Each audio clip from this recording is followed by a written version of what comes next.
Hace unos días, en una crónica preciosa que publicó Xavi Allén en La Vanguardia, siguiendo las horas que siguieron a la concesión del premio Nobel, Xavi Allén contaba que Mario Vargas Llosa, cuando vio en su portal a una cantidad enorme de periodistas, lo que dijo fue: vaya, parece que todo el mundo sabe dónde vivo. Y terminó la crónica diciendo que esa jornada era una demostración de que el mundo había ido a ver a Mario Vargas Llosa. Yo creo que esta sala, esta enorme conferencia de prensa, constata que el mundo ha repetido la visita. Pues buenos días a todos, gracias por estar aquí, gracias también a Casa de América por la siempre cálida acogida. La literatura es quizás la expresión mayor de libertad individual.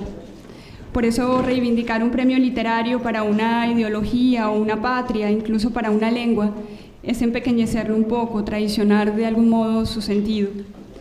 Aún sabiendo eso, no puedo más que decir que estamos inmensamente orgullosos con la concesión del Premio Nobel de Literatura de este año a Mario Vargas Llosa. Estamos orgullosos como sus editores, como peruanos, como latinoamericanos, como españoles, como hispanohablantes, como lectores suyos. Todos sentimos que este premio es un premio propio. Es un premio merecidísimo. Por fin, fue una frase común estos días, pero pienso yo no por ello menos cierta. Cuando un novelista ha escrito 3 monumentos del género, como lo son La ciudad y los perros, La casa verde, Conversación en la catedral, entre sus 26 y sus 33 años, cuando a sus 74 publica un libro como este, El sueño del Celta, en el que vuelve a constatar que su curiosidad por las cosas del mundo y su ambición literaria siguen intactas, lo único de verdad que uno puede decir es: por fin. Javier Cercas tenía razón. En esta ocasión, la Academia Sueca se ha premiado a sí misma. Hoy se lanza simultáneamente en toda la geografía del idioma El sueño del Celta. Más de 17.000 puntos de venta en España, en 17 países de América Latina y en el mercado en español de los Estados Unidos exhiben este libro en sus mesas de novedades a partir de esta mañana. Se han impreso 500.000 de ejemplares de primera tirada en imprentas de España, Argentina, Chile, Perú, Colombia, Venezuela, México y Estados Unidos. La mitad de ellos, 250.000, han sido impresos para el mercado español. Desde hace unos días, El sueño del Celta aparecía ya en el primer lugar de ventas en las páginas de venta online de libros en papel del Corte Inglés y Casa del Libro. Hay muchas iniciativas particulares para celebrar la aparición de esta novela. La FNAC, por ejemplo, a esta misma hora, adelanta una lectura en voz alta, invitando a lectores de a pie a participar en esta experiencia de lectura compartida. En términos de traducción, les puedo contar que la novela ya ha sido vendida a 22 editores extranjeros para 20 lenguas distintas: alemana, bosnia, checa, china, finesa, francesa, griega, hebrea, holandesa, húngara, inglesa, tanto en Inglaterra como en Estados Unidos, italiana, noruega, polaca, portuguesa, tanto en Portugal como en Brasil, rumana, rusa, serbia, sueca y turca. Todo esto para decirles que la salida del sueño del Celta, que ya era un acontecimiento cultural en el idioma, se ha convertido en una fiesta de la literatura, en una celebración de la obra entera de Mario Vargas Llosa. Esta noche en los teatros del Canal será presentada al público la novela. El periodista Iñaki Gabilondo hará una entrevista pública al autor y el acto será transmitido en directo por CNN y cubierto también por los canales de Alfaguara de Twitter y Facebook. Antes de dar paso a Mario, no puedo más que agradecerle públicamente el estar aquí. Sabemos de las 1000 obligaciones que ahora el premio supone, y haber mantenido esta cita con nosotros es un gesto encomiable que apreciamos. Damos inicio a esta conferencia de prensa para hablar del sueño del Celta. Contamos con 1 hora. Espero que podamos cubrir la mayor parte de preguntas posibles. Gracias y los dejo con Mario Vargas Llosa.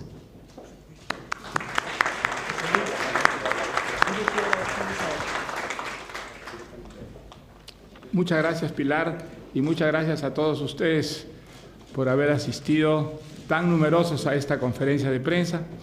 Creo que lo mejor sería empezar de una vez con las preguntas para aprovechar lo más posible el tiempo de que disponemos. Así que, pues, sin más, le cedo la palabra.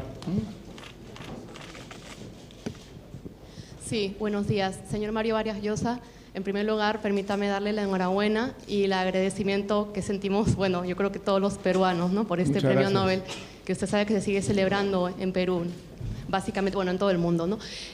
Para hablar de la novela, que ya hemos tenido la suerte además de leerla, porque la semana pasada fuimos a la imprenta, usted también ha destacado de ella, entre otras cosas, que es un gran fresco sobre la condición humana y sobre la maldad. Yo quería saber si en este sentido usted, aparte habla de un héroe, Roger Casement, que tiene también claroscuros, como el ser humano en general, ¿no? Yo quería saber si a estas alturas usted piensa, bueno, es una reflexión casi tal vez filosófica, pero bueno, estoy segura que usted nos puede ilustrar sobre el tema. ¿Usted cree que la maldad es una condición necesariamente intrínseca o que finalmente todos podemos tener esperanza de que esto, la gente finalmente abre los ojos y toma conciencia a través de libros como este? Mire, una de las, digamos, enseñanzas de lo que significó la vida de Roger Casement, la obra que realizó, es que cuando desaparece toda forma de legalidad y se restablece la ley del más fuerte, ¿no?, la ley darwiniana de la supervivencia de los más fuertes, inmediatamente brota la barbarie, el salvajismo y unos extremos de crueldad que llegan a ser vertiginosos. Esa es la experiencia que vivió Roger Casement, que es el protagonista de la novela. La novela no sigue fielmente la historia, pero sí arranca de una realidad histórica. Roger Casement, como muchos jóvenes de su generación, ingleses, irlandeses, creció deslumbrado por el ejemplo de los exploradores ingleses, que eran pues íconos de su tiempo, figuras audaces, heroicas, que habían descubierto regiones que Europa hasta entonces desconocía. Y este muchacho pues se fue al África a los 20 años, convencido de que Europa llevaba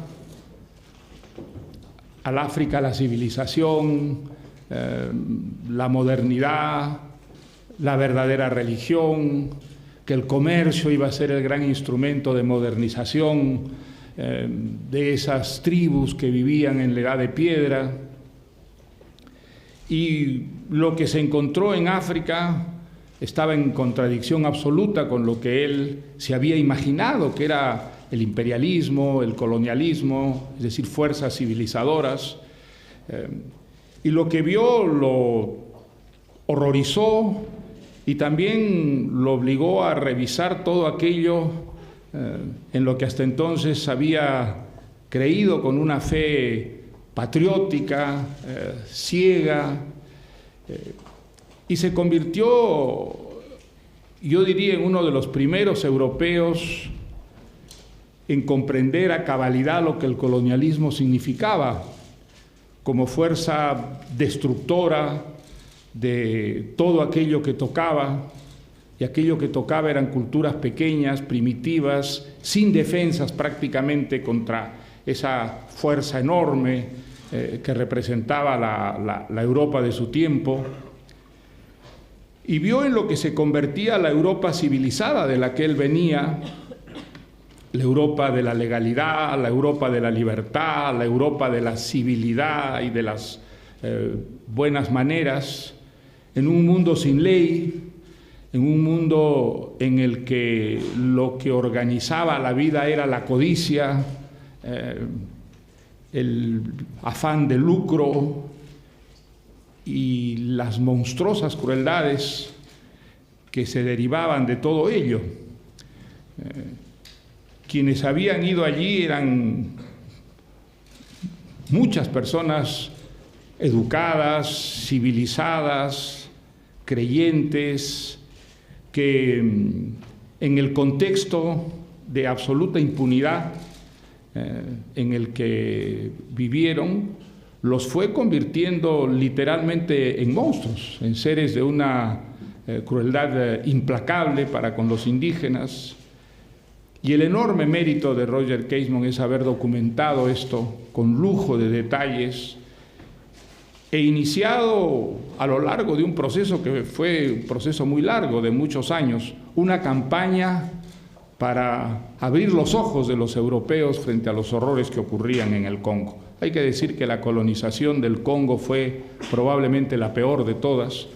Hubo colonizaciones mucho menos crueles, mucho menos destructoras, y la labor de él pues llegó efectivamente a crear toda una corriente, en Inglaterra principalmente, pero también en otros países europeos, incluida Bélgica, y esta presión hizo que Leopoldo II, que era el propietario del Congo, al final cediera este enorme territorio, 3/4 partes de Europa, al Estado belga, frente al cual, digamos, las potencias occidentales tenían cómo hacer alguna forma de presión para que cesaran los horrores.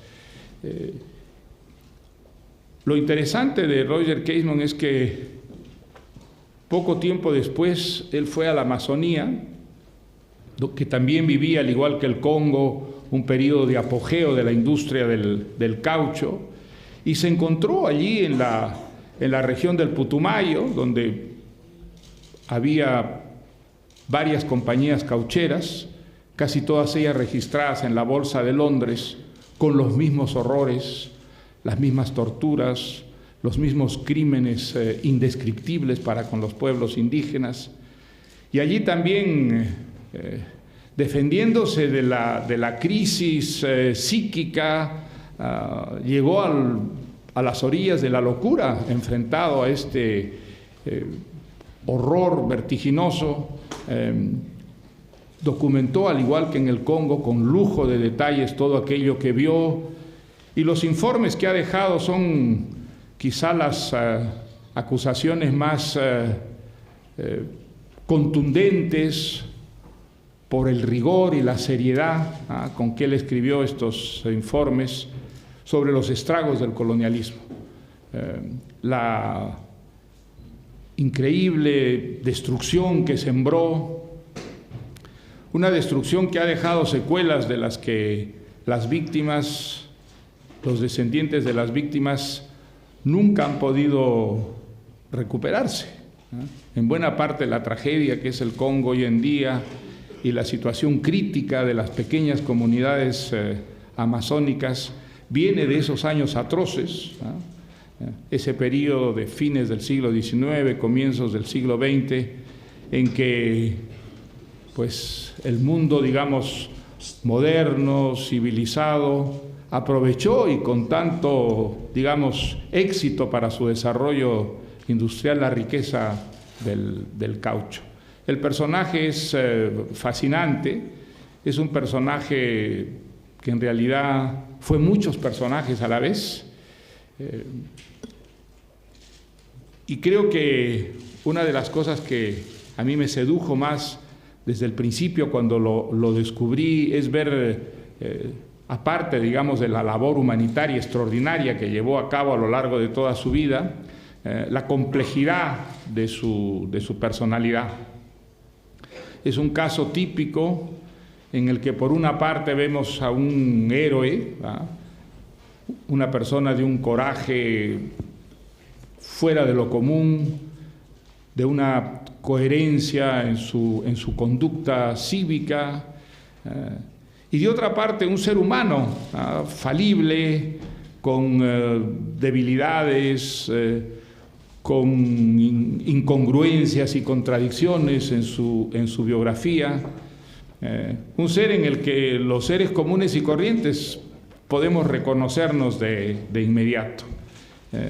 Esa doble condición de héroe y de ser común y corriente a mí me atrajo muchísimo y me dio la idea de construir una una novela a partir de su biografía, a partir de lo que se conoce de su biografía, porque otra de las características curiosas, inusuales en el caso de Roger Casement es que lo que conocemos de él probablemente no es más que la punta del iceberg. Probablemente lo más importante no lo conocemos y pues por eso los novelistas tenemos un campo tan grande para inventar una historia en torno a Roger Casement, ¿no? Buenos días. Les pido por favor que identifiquen el medio al que pertenecen.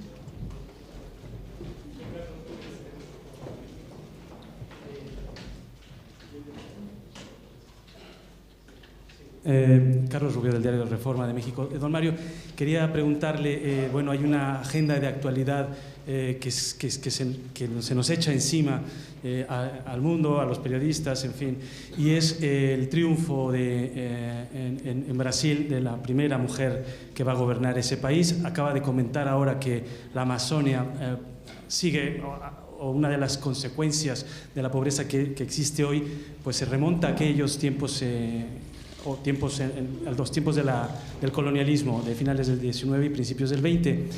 ¿Usted cree que la América del Sur está, digamos, llamada a convertirse en una región de gobiernos de izquierda frente a una América del Norte, y en la que incluyo a México, desde luego, está llamada por contra, como también se está viendo el día de hoy en las elecciones al Parlamento de Estados Unidos, donde ha triunfado la derecha, a convertirse en una zona más conservadora y estos dos polos oponerse entre sí? Me gustaría conocer cuáles son sus impresiones de estos dos momentos históricos que está viviendo un mismo continente, por un lado, ¿no? Miren, en el caso de América Latina creo que hay que hacer una matización. La diferencia que me parece importante es aquella que existe entre gobiernos democráticos y gobiernos que no lo son. Entre los gobiernos democráticos, que afortunadamente son la mayoría hoy día en América Latina, hay tanto gobiernos de derecha como de izquierda. Y ese es un adelanto considerable sobre el pasado, en el que prácticamente no había una derecha democrática y no había una izquierda democrática, ¿no? La derecha pues solía acudir a los militares cuando se sentía insegura, incómoda, y la izquierda no creía en la democracia, creía en la revolución, en el socialismo. Bueno, eso ha cambiado considerablemente y hoy día tenemos gobiernos de derecha que son democráticos, como ocurre en Chile, en Colombia, en Perú, y tenemos gobiernos de izquierda que son también democráticos, como es el caso de Brasil, es el caso de Uruguay, fue el caso de Chile durante el gobierno de la Concertación. Tenemos en Centroamérica gobiernos de izquierda que son democráticos, como es el caso, por ejemplo, de El Salvador. Ese es un gran progreso sobre el pasado para tener democracia en América Latina, que es el marco en el que debemos dar la lucha contra el subdesarrollo. Es fundamental que haya esos consensos entre la izquierda y la derecha que hacen posible la estabilidad de las instituciones, que es fundamental para que la democracia perdure. Y tenemos gobiernos que no son democráticos, como es el caso de Cuba, una dictadura que tiene ya más de medio siglo, y gobiernos que van hacia una dictadura, como es el caso de Venezuela, ¿ah? Y después tenemos gobiernos que tienen un origen democrático, pero a los que el populismo y la cierta vocación autoritaria de sus líderes los empuja cada vez más hacia el autoritarismo, que sería el caso de Nicaragua, de Bolivia.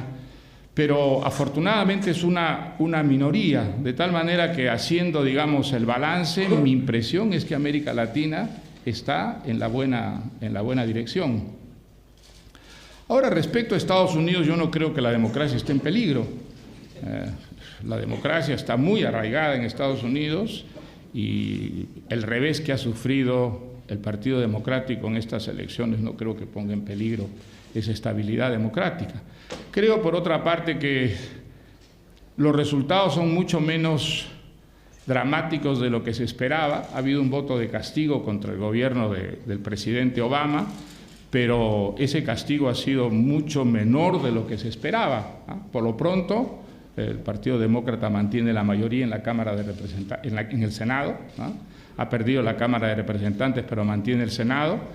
Y creo que lo único que se puede decir de esto es que va a tener más dificultades Obama para mantener su programa de reformas con un parlamento en el que la oposición, por lo menos en una de las cámaras, es minoritario. Pero no creo que la democracia esté en peligro, ni muchísimo menos. Y creo que hay un debate muy interesante, hay un debate en Estados Unidos que no siempre se entiende bien desde el exterior, y el debate tiene que ver con si las políticas sociales deben pasar necesariamente por el Estado o deben ser responsabilidad de la sociedad civil. En Estados Unidos hay una tradición muy antigua y muy arraigada de desconfianza hacia el Estado. Ese, digamos, temor se ha visto magnificado por medidas como la reforma de la salud que ha impulsado el presidente Obama con un criterio social muy generoso, ¿no? No es ese aspecto el que está siendo discutido, sino si debe pasar por el Estado, digamos, la política social, o si, como tradicionalmente ha ocurrido en Estados Unidos, es la sociedad civil la que debe asumir esa responsabilidad. Creo que ese es un problema que Europa comienza hoy día a discutir, a valorar, y que en América Latina pues ha sido objeto de discusiones muy interesantes, de las cuales se han llegado a cierto tipo de reformas que curiosamente nos han colocado a algunos países latinoamericanos en cierta vanguardia, ¿no? El caso de las pensiones, por ejemplo, es muy interesante ver cómo en Chile se hizo una reforma de las pensiones que ha tenido mucho éxito, que está siendo imitada por otros países latinoamericanos, y que solo ahora en Europa comienza a verse en aquellas reformas un modelo que tal vez podría ser seguido, ¿no? Mario, en parte ha sido tengo que decir, mi nombre es Harald Jung, de la televisión alemana. Quería preguntarle, aparte de la vida aventurera, novelesca, ¿qué le ha atraído al personaje de Roger Casement? O más bien, ¿hay un parentesco entre el protagonista y el autor? Bueno, mire, no, digamos, es difícil saber qué es lo que lo atrae a uno de un personaje histórico. Supongo que no hay un factor, supongo que hay una suma de factores. Yo lo descubrí leyendo una biografía de Conrad, que es un escritor que admiro mucho, y descubrí que Roger Casement había sido, digamos, muy importante para que Conrad escribiera una de sus obras maestras, El corazón de las tinieblas. Conrad fue la primera persona que Conrad conoce en África es Roger Casement, que ya llevaba 8 años allí, que conocía pues con lujo de detalles lo que ocurría en el Congo. Conrad fue muy ilusionado al Congo, impregnado de toda la mitología que Leopoldo II, el rey de los belgas, había creado en torno suyo, ¿no? Leopoldo II, dicho sea de paso, es un personaje maravilloso para una novela. Fue probablemente el primer estadista que utilizó la publicidad para crear un mito en torno suyo, ¿no? Él creó el mito del monarca generoso, redentor, profundamente conmovido con la suerte de los africanos, víctimas del canibalismo y de la trata de esclavos. Y esta imagen la consiguió reclutando periodistas, reclutando grandes exploradores, y fue gracias a este mito, perfectamente, digamos, programado y creado por él con intenciones colonialistas, que las potencias occidentales le regalaron el Congo. Eso yo creo que hoy día no se sabe, ¿no? Se reunieron 14 países y sin que hubiera un africano presente, ni uno, le regalaron el Congo al rey de los belgas, por la fama que se había hecho de hombre preocupado por el destino de los pueblos africanos, y le regalaron un país que era del tamaño de 3/4 partes de Europa, ¿no?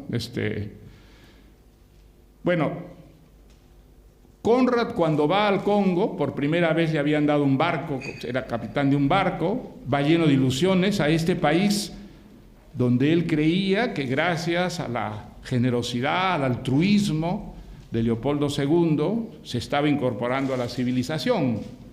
Y se encuentra con este señor Keismont, que le dice: no, aquí está ocurriendo todo lo contrario. Aquí hay un salvajismo ahora infinitamente peor que el que había antes. El canibalismo no es absolutamente nada en comparación con las cosas que están ocurriendo. Hay una forma de canibalismo que es infinitamente peor, donde se cortan las orejas, se cortan las narices, se cortan las manos, se cortan las pies de los africanos que no traen los cupos de caucho que se les encarga. En fin, bueno, el efecto que le hace a Conrad esto es de tal naturaleza que se enferma físicamente y luego cancela el contrato que tenía, que era un contrato de varios años con la compañía de Leopoldo II,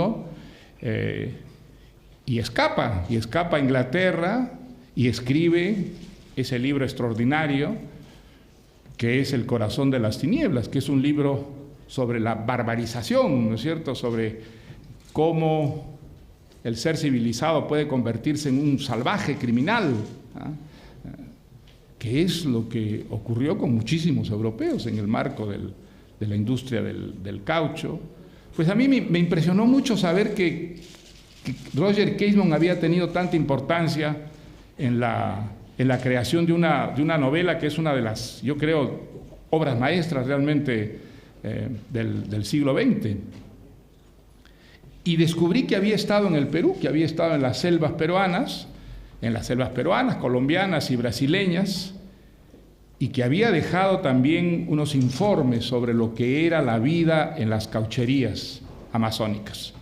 Y cuando leí esos informes me quedé realmente maravillado, porque aunque yo sabía que había habido pues mucha violencia, mucho abuso, mucha explotación en las caucherías, jamás imaginé que podía haber llegado a esos extremos de horror, como Roger Keismont documentó. Entonces, pues empecé a averiguar más cosas de Roger Keismont sin pensar que en escribir una novela. Tenía mucha curiosidad por el personaje, por la historia que rodeaba al personaje, y descubrí que no solamente en esos campos, el del Congo y de la Amazonía, él había tenido una participación muy importante, sino también en las luchas por la independencia de Irlanda.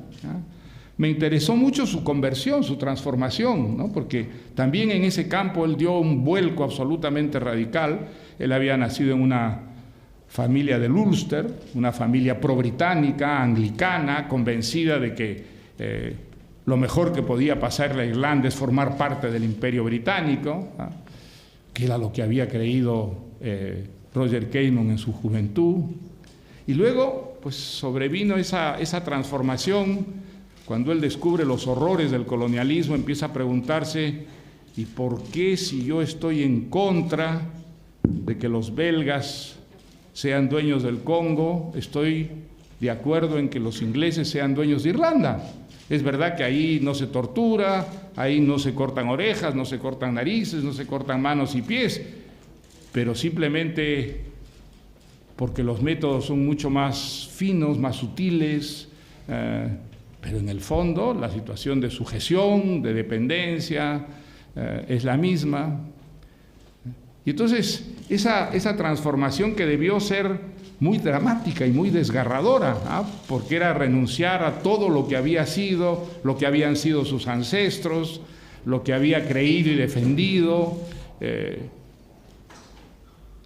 pasar de eso a convertirse en uno de los fundadores del IRA, en un conspirador con el IRA, al mismo tiempo que ejercía una función de diplomático británico, es decir, del imperio contra el que conspiraba.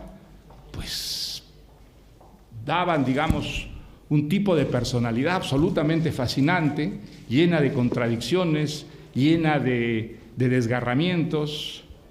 Y creo que todo esto es lo que me fue fascinando con el personaje. De pronto me encontré que tenía muchísimas fichas, muchísimas notas, y que sin saberlo ya me había puesto en realidad a trabajar en esta novela. Tengo que decir que ha sido una de las experiencias más estimulantes que he tenido yo haciendo una investigación, porque cada vez que avanzaba descubría más cosas en el personaje. De pronto descubrí que tenía una vida sexual secreta y absolutamente dramática en el contexto de una Europa todavía marcada por una moral victoriana, terriblemente, digamos, intransigente contra toda forma de desviación sexual, ¿no? Luego descubrí el episodio de los diarios secretos, de los Black Diaries de Roger Casement, que también solo ese aspecto de su vida ya justificaría una novela.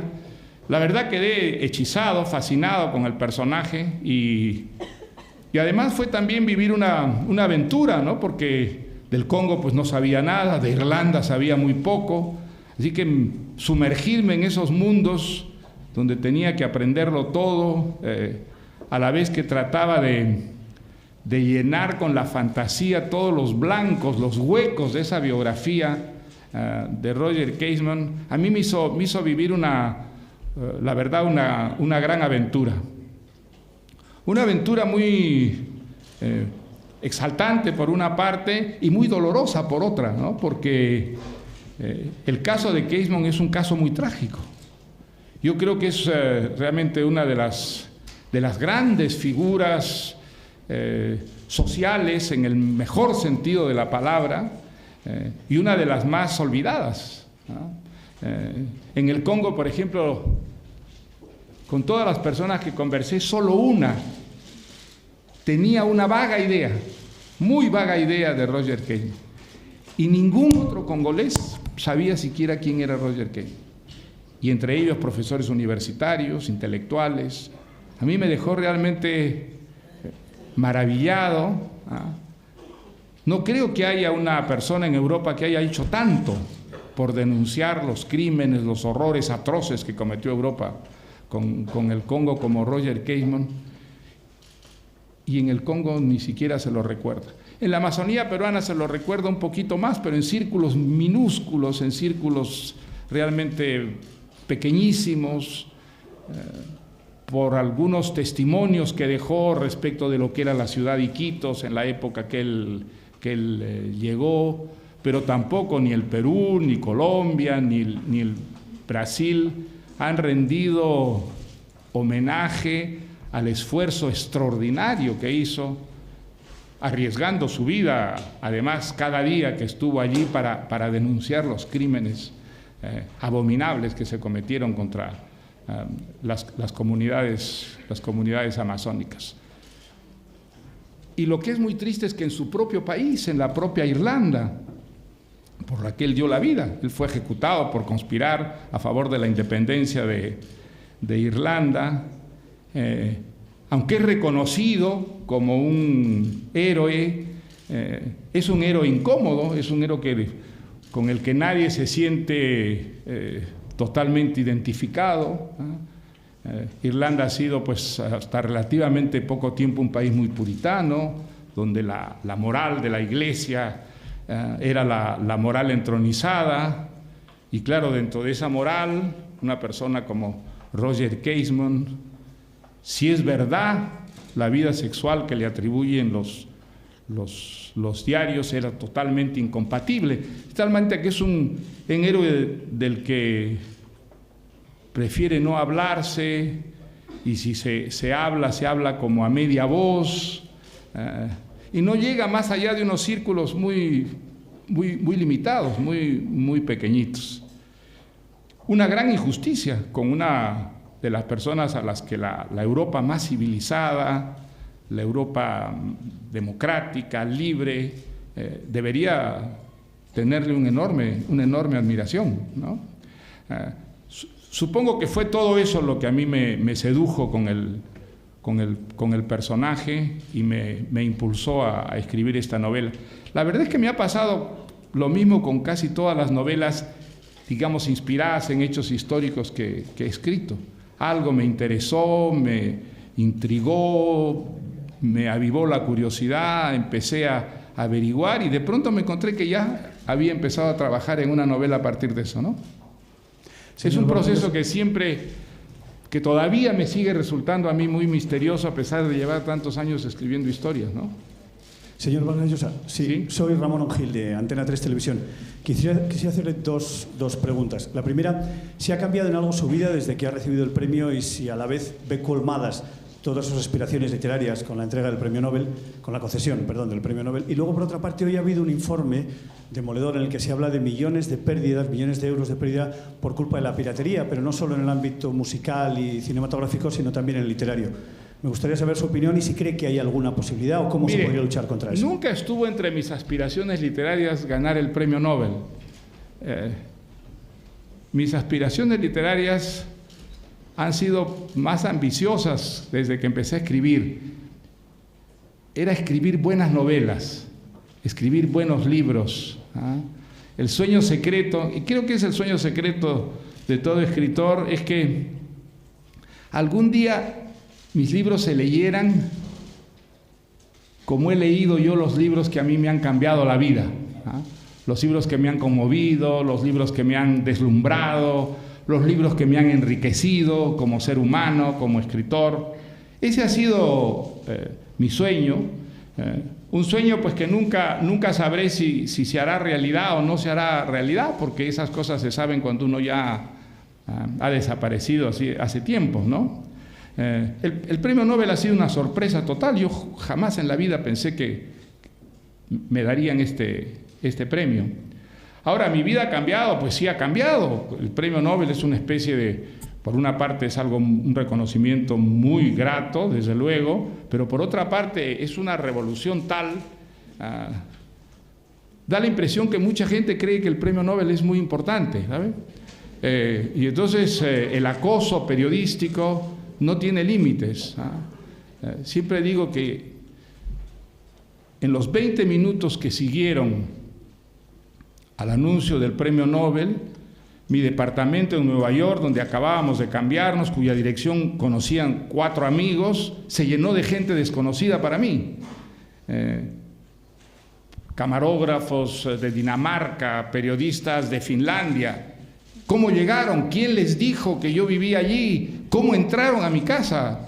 Todavía no lo sé, pero desde entonces prácticamente me he visto acosado, invadido, de tal manera que mis horarios han saltado por los aires. Estoy durmiendo 2, 3 horas al día, los días que duermo 2, 3 horas. Mis horarios de trabajo, con los que yo suelo ser muy estricto, también han volado por los aires.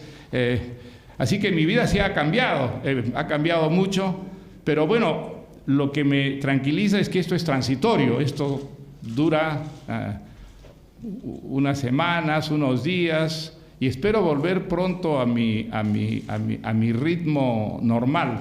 Siento un desequilibrio que, aunque estoy muy contento no me estoy quejando, estoy muy contento de haber recibido el premio, pero un desequilibrio con el que no me siento cómodo.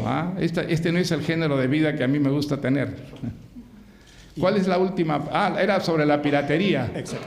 Pues mire, la piratería, mire, yo le voy a decir, no ha sido Pilar, sino ha sido la representante de Alfaguara en Lima.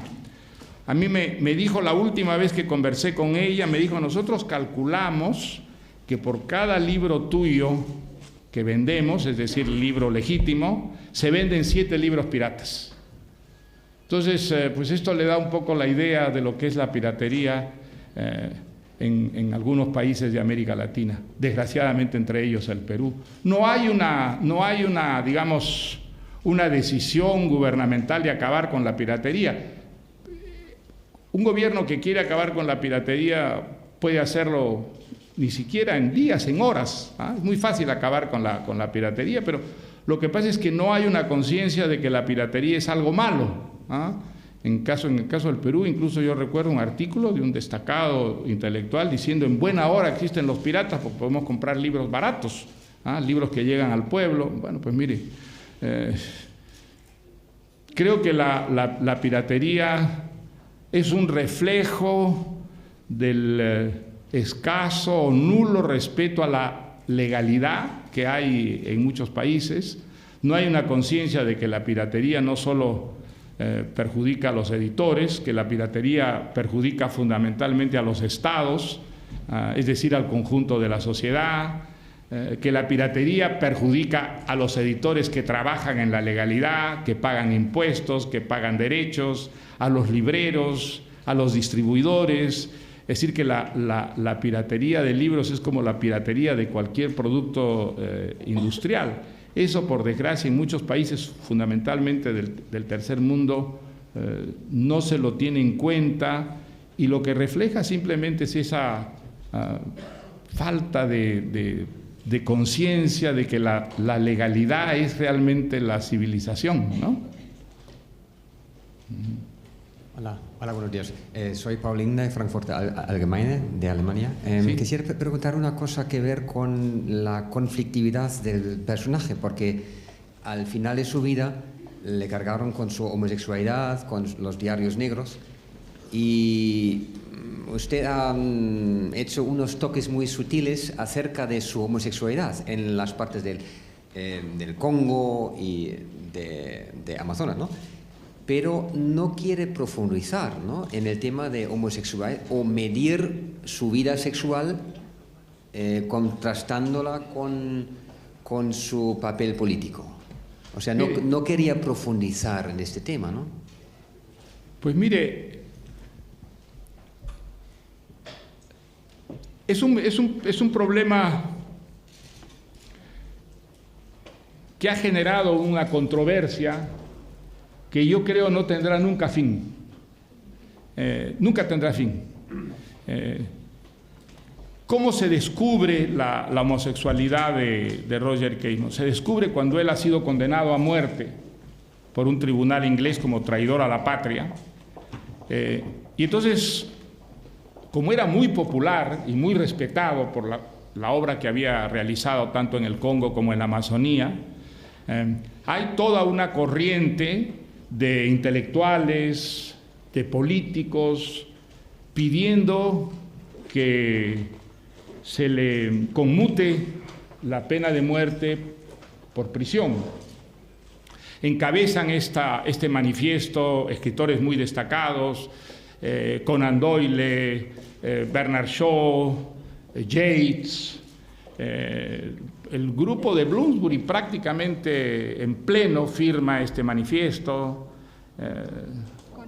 Conrad se niega a firmar, que le debió doler mucho eso, porque él tenía mucha admiración y era muy amigo de Conrad. Conrad se negó a firmar. Conrad se había vuelto un patriota inglés. Entonces la idea de que Roger Caseman hubiera colaborado con Alemania en plena guerra para llevar armas a los independentistas irlandeses le produjo indignación, y él no firmó. Pero firmaron, digamos, muchos intelectuales importantes. En ese momento, la homosexualidad salta a la luz.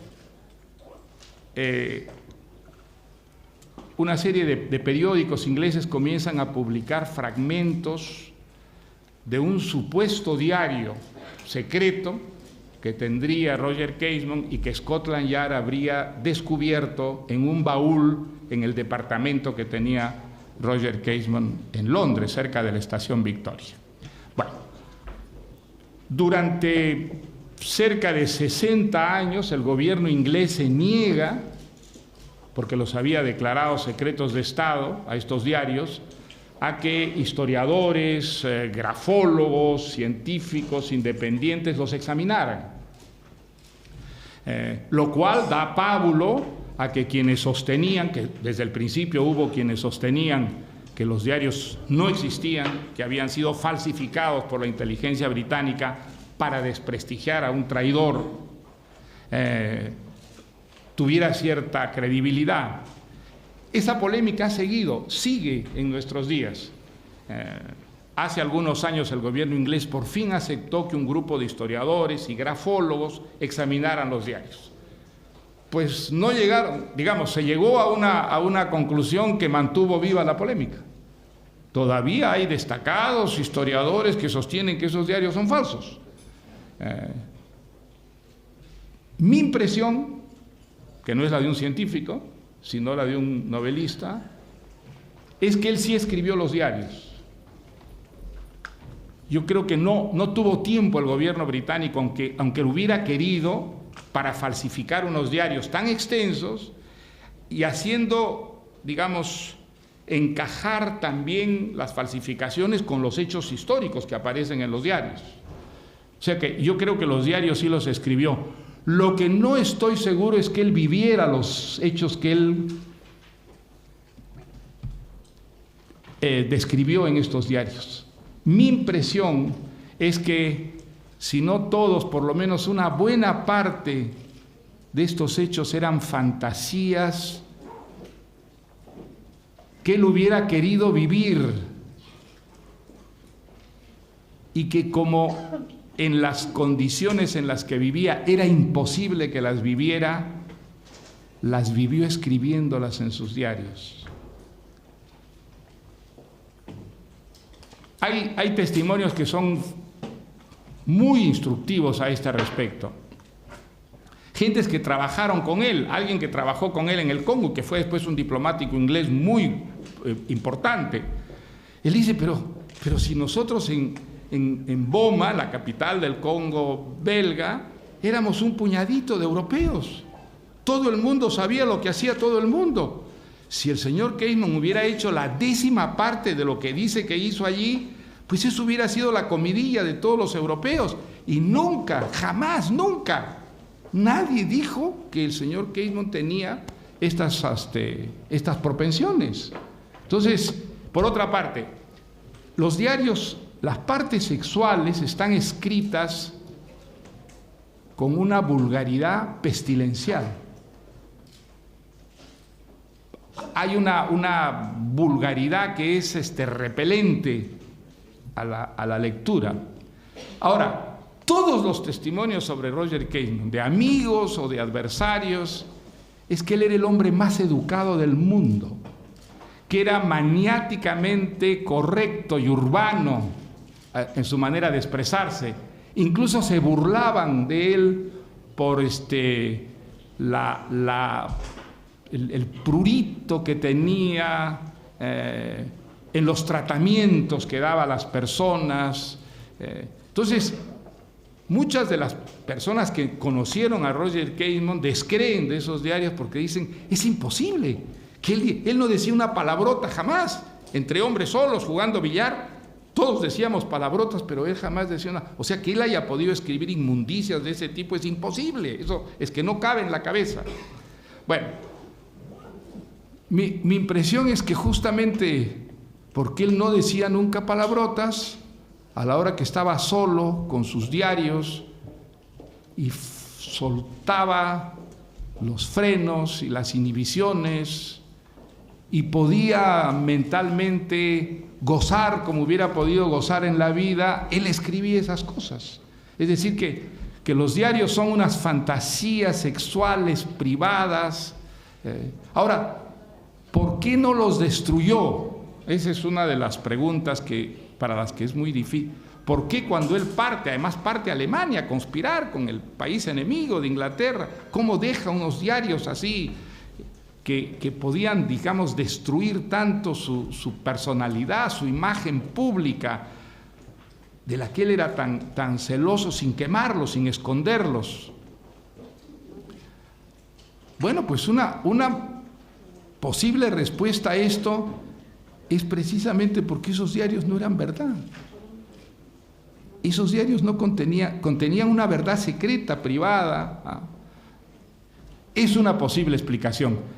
La explicación definitiva no la ha dado nadie hasta ahora y yo creo que nunca se dará, porque todo eso está mezclado con una controversia de tipo político, si fue un traidor o no fue un traidor. Entonces, yo creo que la polémica continuará hasta que aparezca algún dato definitivo, pero es muy difícil que aparezca algún dato definitivo. Yo creo que todos los datos más o menos están allí. Cada vez que ha habido reuniones académicas en torno a Roger Casement, el debate se crispa terriblemente cuando se toca este asunto de la homosexualidad.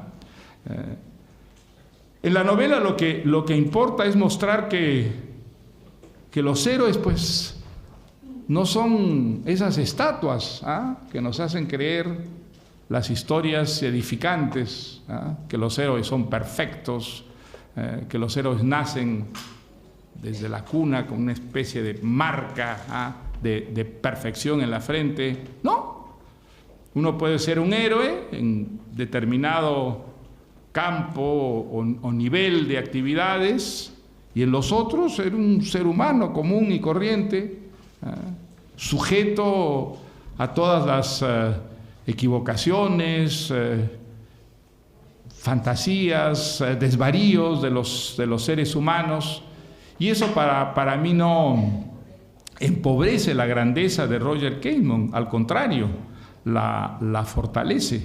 Era un ser humano común y corriente que fue capaz de elevarse sobre sí mismo a lo que fue, un gran luchador social y en cierta forma un visionario sobre ciertas instituciones como el colonialismo y el imperialismo, y uno de los primeros en mostrar lo que había detrás de ellas, ¿no?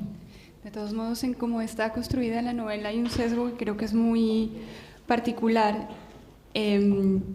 Toda la documentación que has explicado, que consultaste y demás, no hay citas ni de los informes del Congo ni de los informes de la Amazonía, pero sí de los diarios. Son las comillas que hay en el libro, digamos, hacen parte de ese diario íntimo. No... Bueno, tengo que decirte que no todas las citas son fieles.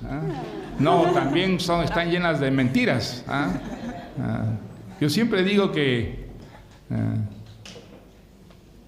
yo solo digo mentiras cuando escribo novelas. Y en comillas. Yo creo que eso forma parte del derecho de un novelista, de inventar, de fantasear. Entonces, yo he inventado mucho en la novela, pero creo que incluso partes de los diarios son... Hay que decir, por otra parte, que, digamos, hay 3 hasta 4 ediciones de los diarios, y las 4 son distintas, no coinciden, ¿no? Yo he respetado, me parece, lo básico. Creo que en lo básico, en lo esencial, no he sido infiel. Pero en lo demás me he tomado todas las libertades del mundo.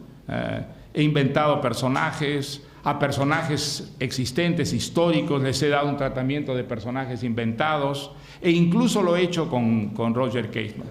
Eso sí me parece sin traicionarlo en nada esencial. Creo que en las cosas esenciales he sido muy respetuoso, porque le tengo mucho respeto y mucha admiración. Mi libro es una novela, mi libro no es un libro de historia. La historia es una materia prima sobre la que he trabajado con absoluta libertad. Y eso sí, bueno, creo que eso lo he dejado bastante claro en el libro, exactamente como lo he hecho con otras novelas que tenían, digamos, una materia prima histórica, como La fiesta del chivo, por ejemplo, La guerra del fin del mundo, o Conversación en la catedral. Pues en todas esas novelas sí hay unos hechos históricos básicos que están respetados, pero a partir de ahí creo que hay mucho más fantasía que memoria histórica, ¿no? Señor Vargallosa. ¿Sí? Sí, aquí. Hola, aquí. Soy Elisa Albacete, de Informativos de 4. Quería saber, nos ha dicho que estaba un poco desbordado con todo esto del premio Nobel, y quería saber si ha tenido tiempo ya en pensar de qué va a ir su discurso, si lo tiene ya escrito, si está trabajando en algo nuevo. Voy a guardar el secreto. Voy a guardar el secreto. Estoy trabajando, sí. Bueno, trato. No es nada fácil, ¿sabes? No. Es muy difícil trabajar con tanta presión. Además, he recibido este premio en momentos en que tenía compromisos de trabajo extras a mi trabajo literario. Dar clases, dar unas conferencias. O sea que lo que le puedo asegurar es que estos días no me aburro un solo minuto al día, ¿no? ¿Sí? Buenos días. ¿Sí? Buenos días, Mercedes Bermejo, de la agencia EFE. Tras expresar mi enhorabuena, quería si podía usted regresar a Latinoamérica y valorarnos, ya le ha preguntado un compañero sobre el acceso de una mujer al gobierno en Brasil y cómo valora o cómo ve el futuro de Argentina, que también está su gobierno en manos de una mujer tras la muerte de su esposo Kirchner. Gracias. Mire, en el caso de Brasil, pues yo tengo la impresión que la presidenta va a continuar con la política del presidente Lula, que ha sido, en lo que se refiere a política interna, excelente. Le ha traído enormes beneficios a Brasil, que Brasil está creciendo a un ritmo muy acelerado. Hay una clase media que crece, la pobreza disminuye, aunque la pobreza existe y es enorme, ha disminuido considerablemente estos años, lo cual quiere decir que esta política ha sido una buena política. Mi esperanza sería que la política internacional sea distinta, que haya menos complacencia con las dictaduras, como ha habido con el presidente Lula. Respecto al resto de América Latina, me preguntaba usted, pues, ¿cómo? El caso de Argentina. Pues mire, el caso de Argentina es un caso muy trágico, es un caso de un país que era un país desarrollado, moderno y próspero, cuando 3/4 partes de Europa eran subdesarrolladas y pobres.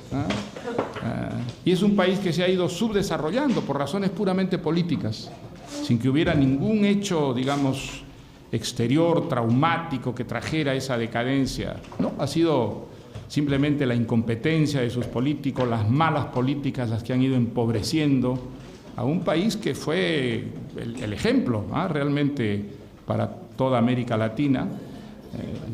Para mí eso tiene un nombre, que es el peronismo, y sin embargo el peronismo sigue siendo enormemente popular en la Argentina. Ha llegado a sustituir prácticamente a la palabra política, todo se hace dentro del peronismo. Yo creo que mientras Argentina no deje atrás esa experiencia, que es una experiencia fundamentalmente populista, y un sistema prácticamente monopólico de poder, Argentina no va a despegar y no va a recuperar, digamos, lo que fue en uno de sus momentos. Ojalá me equivoque, pero en lo inmediato mi impresión es que Argentina está sumida en una crisis de la que no hay indicios de que vaya a salir, ¿no? 2 preguntas más y vamos a cerrar. Vale. Soy Tomás Gustafsson de Suecia, ¿sí? de agencias y noticias. Entonces, después del premio Nobel tienes nada tiempo de hacer nada, cosas privadas, tienes un hobby o algo para disfrutar, después has escrito algo o... Mire, estaba escribiendo un pequeño ensayo que se llama La civilización del espectáculo, que he interrumpido por estos días y que espero retomar apenas salga de este torbellino sueco. ¿Y hay otros intereses que dedicas cuando tienes un tiempo libre? Que si tengo proyectos. Sí, un hobby, algo intereses, tenis, jugar tenis, ¿cómo? O algo, música o algo así. La música sí, me gusta mucho la música. Soy un melómano. ¿Qué tipo de música entonces? ¿Qué tipo de música? Me gusta. En música soy más bien conservador. Me gusta la música clásica. Llego hasta Mahler, que es un músico favorito, cuyas sinfonías escucho con mucha frecuencia y gran admiración. Hobbies, pues mire, me gusta el cine, me gustan los amigos, cultivo mucho la amistad. Para mí, una noche con un grupo pequeño de amigos es algo que me estimula y me hace enormemente feliz. Pero el centro de mi vida es mi trabajo. Para mí, digamos, Flaubert dijo, escribir es una manera de vivir, y esa frase para mí es absolutamente exacta. Mi manera de vivir es escribir, mi vida entera está organizada en torno a mi trabajo. Yo nunca dejo de escribir. Cuando salgo de vacaciones no dejo de escribir, es decir, mis vacaciones son cosas complementarias, digamos, a mi trabajo. Eso me da un equilibrio. Y no hay ningún mérito en eso, porque realmente para mí escribir es un gran placer, es el placer supremo, leer, escribir, que son como el anverso y el reverso de una moneda. Y entonces mi vida está enteramente organizada en función de eso. Afortunadamente, de todo el resto de las cosas de mi vida se ocupa mi mujer. Yo no me ocupo absolutamente de nada, sino de hacer las cosas que realmente me gustan, ¿no? Cuando ese horario se interrumpe por factores, diríamos, exógenos, yo me siento como perdido, me siento como extraviado, siento que he perdido un centro, y esa inseguridad no me gusta nada. Procuro volver pronto a mi sistema de trabajo. Afortunadamente no he tenido nunca eso que llaman el blanco del escritor, el escritor que de pronto queda paralizado frente a la página en blanco y se pasa meses y a veces años sin escribir. Sé que les ha ocurrido a muchos escritores, afortunadamente a mí no. A mí el problema más bien es que tengo la sensación de que nunca voy a tener tiempo suficiente para hacer todas las cosas que quisiera hacer. Siempre tengo muchos proyectos en carpeta. Y aparte de eso, pues mi vida, no sé, creo que es muy normal y corriente, muy poco extraordinaria. Tengo mucha envidia a los escritores que tienen vidas interesantísimas, infernales, demoníacas, y admiro eso mucho desde lejos, pero no podría vivir eso. En realidad a mí lo que me gusta es mi rutina diaria, mis horas en la biblioteca, mis horas en mi escritorio, una película, una comida con amigos. Mediocridades de ese tipo a mí me llenan la vida. Juan Carlos Onetti dijo sobre ti que tenías una relación matrimonial con la literatura, y que eras cumplidor. Eso dijo Onetti, efectivamente. Onetti dijo: yo tengo una relación adulterina con la literatura y tú tienes una relación conyugal. Yo creo que dijo la verdad. Parece triste, pero a mí me gusta así. Soy Ulla Strengberg de la Radio Nacional Sueca. Hola, buenos días. Buenos días.